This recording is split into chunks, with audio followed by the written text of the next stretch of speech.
Assalamualaikum Ustaz Uday. Saya hendak bertanya,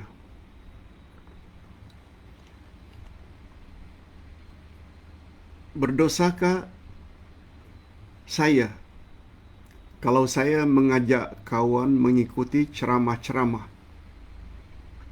sedangkan kawan saya itu ada kelas pada setiap jam 9 setiap hari Sabtu. Setiap hari Sabtu. Terima kasih. Hadirin dan hadirat rahimakumullah, khasnya kepada yang bertanya, Ustaz selalu sebut manusia apabila ingin bebas dari kerugian, mereka mesti ada 4 sifat.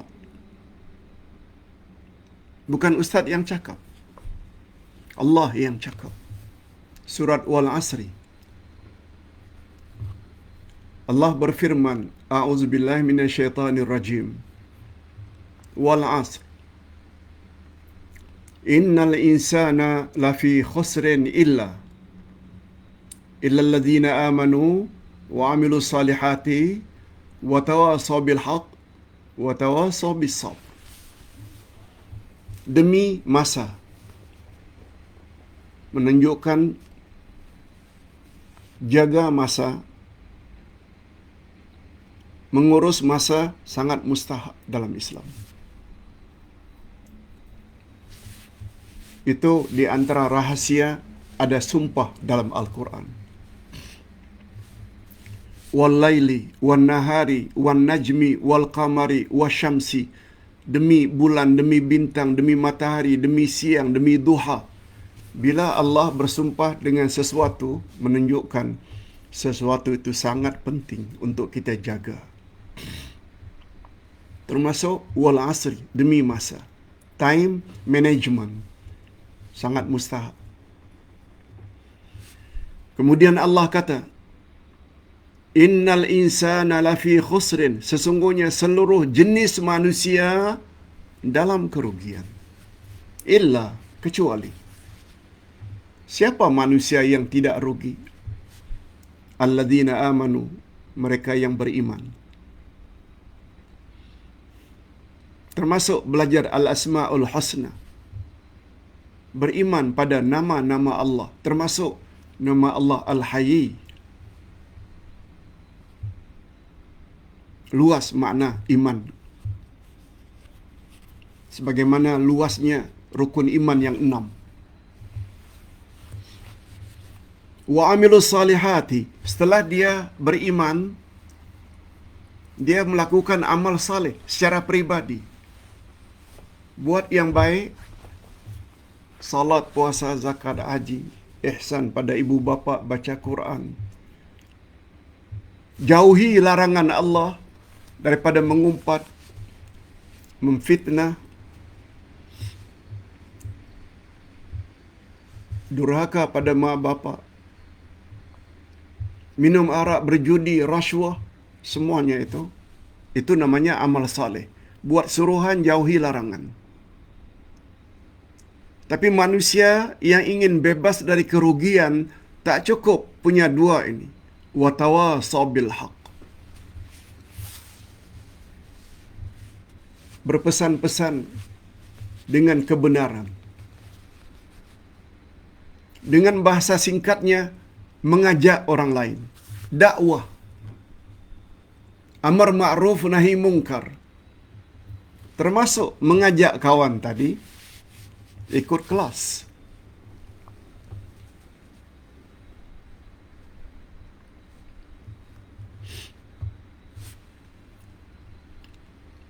Mengajak kawan tadi itu, iaitu dakwah, termasuk salah satu syarat untuk bebas daripada kerugian. Tapi orang tersebut masih rugi lagi. kalau tidak ada sifat yang keempat. Wa tawasau bis sabri. Hendaklah dia berpesan-pesan dengan penuh kesabaran. Andai kata kawannya tadi tolak, jangan merajuk. Ajak lagi. Dan ajak lagi. Maknanya sabar. Jangan marah-marah. Allah tadi dah berfirman pada ayat 29 surat Al-Kahfi. Wa qulil haqqu mir rabbikum faman syaa'a falyu'min wa man syaa'a falyakfur. Katakan, hai Muhammad, pada umatmu, kebenaran yang aku bawa ini datangnya dari Tuhanmu. Siapa yang mau beriman, silakan beriman. Siapa yang ingin memilih kufur, ingkar, menolak, biar dia kufur. Kembali kepada pertanyaan Puan, bagaimana bila saya ajak kawan saya yang ada kelas setiap jam 9 pada hari Sabtu? Nasihat Ustaz, ajaklah dia pada hari-hari lain. Kalau jam 9 hari Sabtu itu dia ada kesibukan, jangan ajak pada hari yang sama. Hari kan ada 7. Lebih-lebih lagi kelas duha yang Ustaz buat bermula jam 10 hingga 11.30.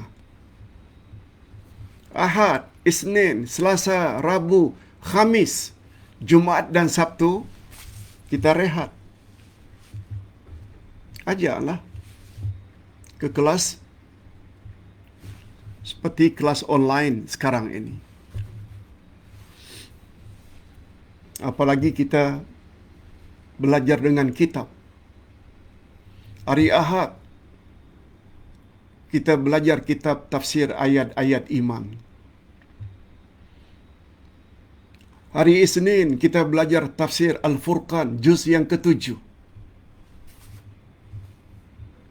Hari Selasa kita belajar tafsir surat Al-Fatihah semalam. Hari ini kita belajar Al-Asma'ul Husna. Dan esok insya-Allah kita akan belajar doa Rasulullah sallallahu alaihi wasallam. 50 doa Rasulullah sallallahu alaihi wasallam. Ahad, Isnin, Selasa, Rabu, Khamis. Kalau beliau sibuk pada hari Sabtu, biarlah menuntut ilmu bukan hanya pada hari Sabtu. Hadirin dan hadirat rahimakumullah. Ini pertanyaan pertama. Pertanyaan berikutnya. Pak Ustaz, Nabi sallallahu alaihi wasallam bersabda, siapa yang baca ayatul kursi selepas salat fardu, maka tidak ada yang boleh menghalangnya dari masuk syurga kecuali mati.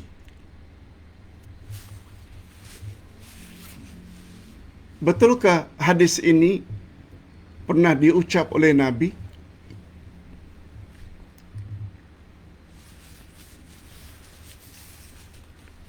Kalau memang ada, apa derjatnya? Daif ke, hasan ke, sahih ke?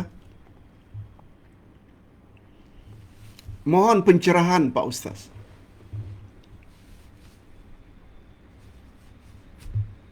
Jawabannya, hadisnya dari Abu Hurairah yang diriwayatkan oleh Imam Bukhari. Maknanya confirm, hadis ini sahih. Hadis riwayat Imam Bukhari. Siapa yang membaca ayatul kursi setelah selesai salat fardu, maknanya kalau salat fardu itu ada 5, zuhur, asar, maghrib, isyak, subuh.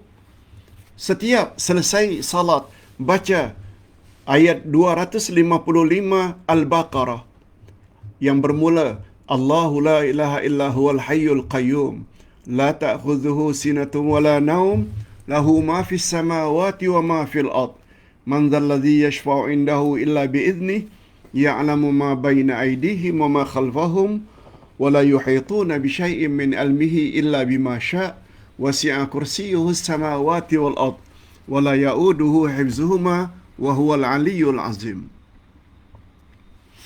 Ada yang mengatakan dia riwayat Imam Bukhari. Ada pula yang mengatakan derajatnya hasan.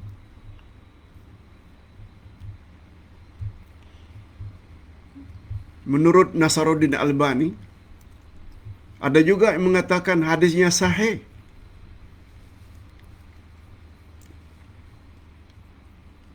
Riwayat Ibnu Hibban. Jadi maknanya, kalau satu hari seseorang membaca, maknanya minimal 5 kali. Habis zuhur sekali, habis asar sekali, habis maghrib, habis isya, habis subuh masing-masing sekali. Sehingga tidak ada penghalang baginya untuk masuk syurga kecuali mati. Maksudnya, begitu besar fadilat dan kelebihan membaca ayatul kursi setelah selesai salat fardu. Minimal 5 kali dalam sehari.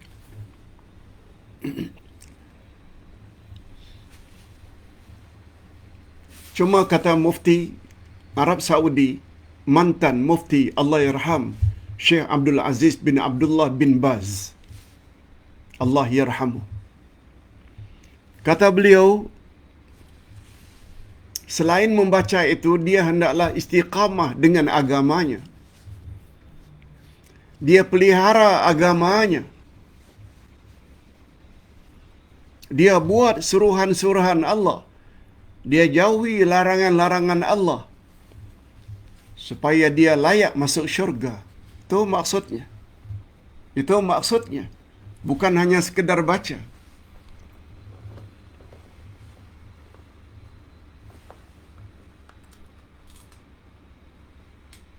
Lebih-lebih lagi apabila hadirin dan hadirat serta para pemirsa memiliki buku yang Ustaz tulis, iaitu Akidah Ahlus Sunnah wal Jamaah Jilid 1. Ada topik yang Ustaz tulis di dalam buku tersebut. Ayatul Kursi dan Tauhid. Ayatul Kursi dan Tauhid. Sila baca. Rupanya di dalam Ayatul Kursi ada 10 perkara yang kita perlu yakini. Semuanya menyangkut akidah. Apa 10 perkara itu? Pertama, Allahu la ilaha illahu. Allahu la ilaha illahu. Yang kedua, Al-Hayyul Qayyum. Yang ketiga, la ta'khuzuhu sinatu wa la naum. Yang keempat, lahu ma fis samawati wa ma fil ard. Yang kelima, man dzal ladzi yashfa'u indahu illa bi idzni. Yang keenam, ya'lamu ma baina aydihim wa ma khalfahum. Yang ketujuh, wa la yuhituna bi syai'in min ilmihi illa bima syaa'. Yang kelapan, wasi'a kursiyyuhu samawati wal ard wala ya'uduhu hifzuhuma. Yang ke-9. Yang ke-10, wa huwal 'aliyyul 'azim. Cuma bukan di sini tempat untuk membahasnya. Bila mau dibahas 10 perkara itu, mungkin memerlukan masa 1 jam lagi. Sila baca. Bila ke-10 perkara itu betul-betul tersemat dalam hati tanpa ragu, itu maksudnya tidak ada penghalang baginya untuk masuk syurga kecuali mati. Sebab nak masuk syurga memang mesti mati dulu. Seolah-olah tidak ada penghalang untuk masuk syurga kecuali mati, menunjukkan begitu hebat fadilat Ayatul Kursi. Itu sebabnya kata Nabi, dalam Al-Quran ada satu ayat yang mendapat gelaran Sayyidatu Ayil Quran. Ayatul Kursi. Dalam Quran ada satu ayat yang dipanggil dengan penghulu semua ayat Al-Quran, yaitu Ayatul Kursi. Ayat 255 dari surat Al-Baqarah. Nah, pertanyaan yang terakhir, Pak Ustaz,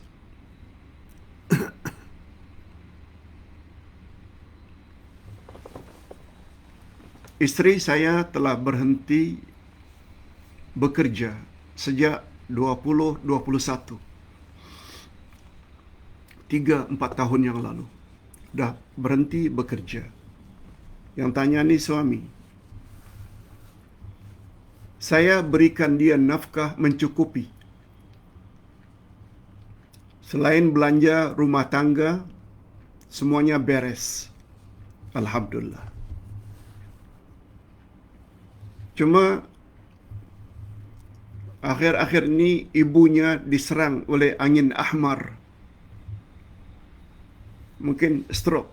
Yang kita selalu gunakan istilah mati sebelah badan. Stroke. Ibu isteri diserang oleh angin ahmar beberapa tahun dan memerlukan perbelanjaan bulanan yang agak besar. Dan digilir-gilir antara adik-beradiknya. Sekali ke rumahnya, karena istrinya itu anak beliau, kadang pindah ke rumah adik-adik atau kakak yang lain. Sebagai tambahan, kata si suami, saya merasa amat tenteram sejak dia berhenti bekerja. Tetapi lately, akhir-akhir ini, dia macam tak kerja kembali disebabkan tanggungan giliran di atas.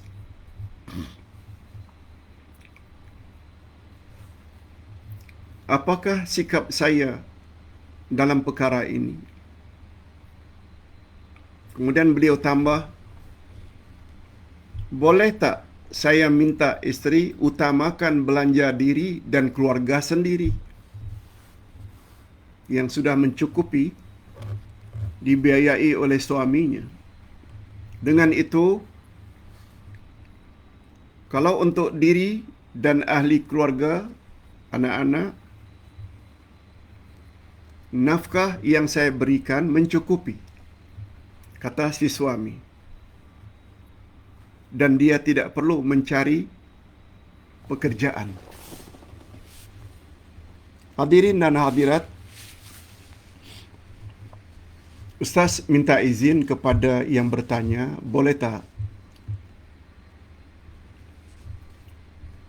Ustaz jawab di dalam kuliah nanti tanpa menyebut pertanyaan dari siapa dan di mana?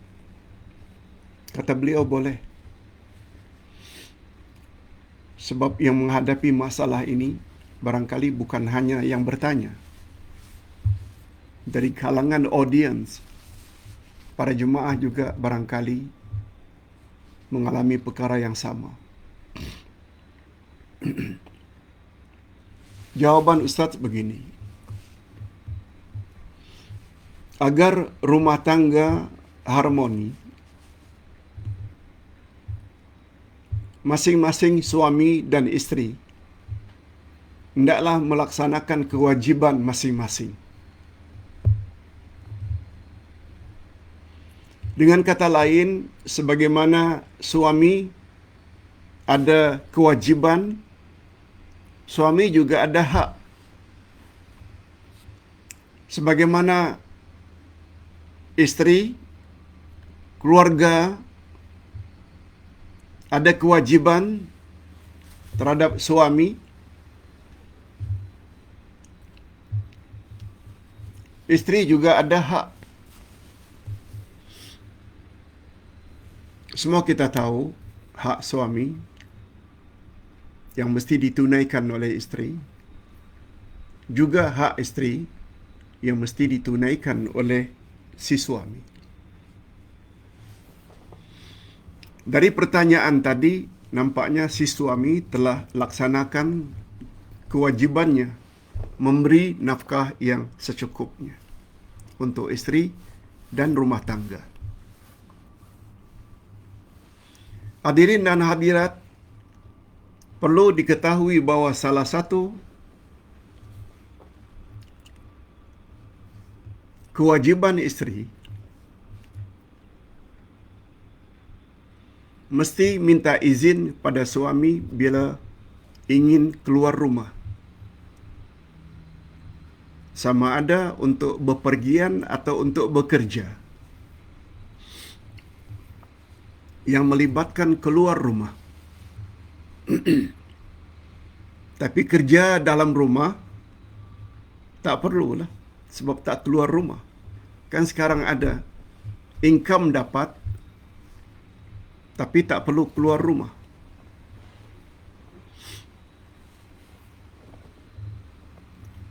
Oleh sebab itu,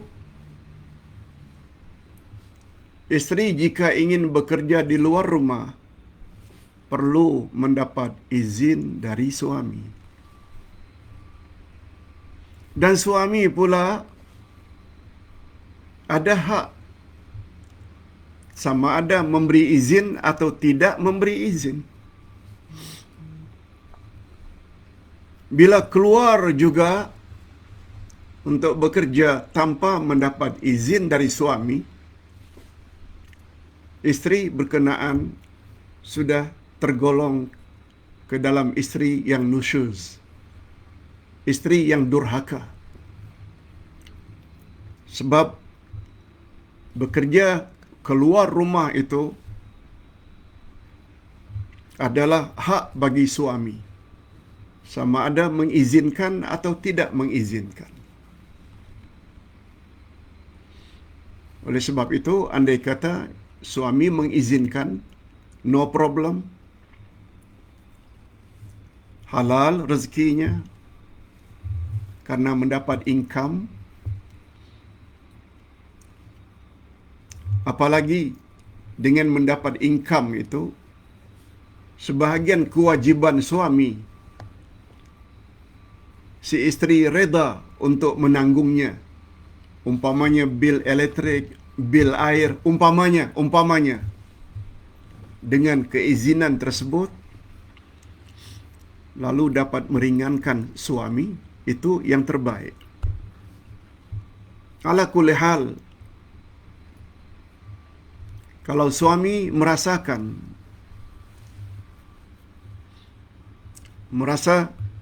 tenang, tenteram, jika isteri tidak keluar rumah untuk bekerja, mungkin isteri perlu reda.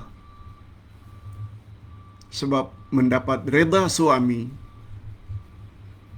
mengandung atau membawa ganjaran yang sangat besar di akhirat nanti. Nabi bersabda, seorang wanita yang mendirikan salat fardu, puasa Ramadan,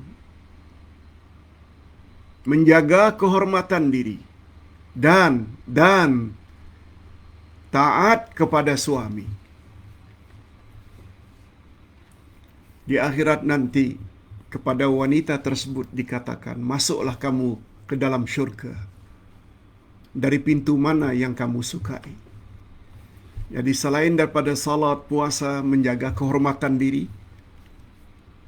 taat pada suami menjadi syarat untuk wanita layak masuk syurga. Ini dulu yang dapat Ustaz sampaikan. Mudah-mudahan ada jugalah manfaatnya. Wallahu a'lam. Dan andai kata jawaban Ustaz kurang memuaskan, mungkin bolehlah kita minta kepada ustaz-ustaz lain second opinion atau pandangan yang lain, pandangan yang tidak sama dengan pandangan Ustaz, silakan. Wallahu a'lam. Kita jumpa lagi esok insya-Allah, iaitu pembahasan tentang salah satu doa dari 50 doa Rasulullah sallallahu alaihi wasallam. Alhamdulillah rabbil alamin wassalatu wassalamu ala asyrafil anbiya'i wal mursalin wa ala alihi wa sahbihi ajma'in. Rabbana ighfir lana dhunubana wa liwalidina warhamhum kama rabbawna shighara. Rabbana hab lana min azwajina wa dhurriyyatina qurrata a'yun waj'alna lil muttaqina imama. Rabbana zidna ilman nafi'a wa rizqan thayyiba wa amalan mutaqabbala. Ya Allah, ampunkanlah dosa kami dan dosa kedua ibu bapa kami, dan cucurilah mereka ibu bapa kami rahmat-Mu, kasih sayang-Mu, sebagaimana mereka telah didik kami sejak dari kecil. Ya Allah, berilah kami pasangan hidup dan zuriat keturunan yang menyedapkan pandangan mata dan hati kami, dan jadikanlah kami pemimpin bagi orang-orang yang bertakwa. Ya Allah, tambahkanlah untuk kami ilmu yang bermanfaat, rezeki yang halal, baik lagi diberkati, serta amal-amal yang diterima. Allahumma khtim lana bihusnil khatimah wa la takhtim alaina bisu'il khatimah.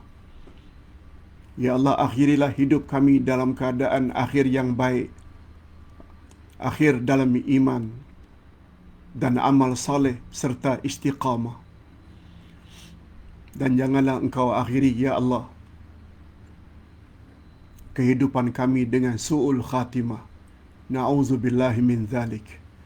Wa sallallahu ala nabiyyina Muhammad wa ala alihi wa sahbihi ajma'in. Subhana rabbika rabbil izzati amma yasifun. Wa salamun alal mursalin walhamdulillahi rabbil alamin. Subhanakallahumma bihamdik. Asyhadu an la ilaha illa anta astaghfiruka wa atubu ilaik. Assalamualaikum warahmatullahi wabarakatuh.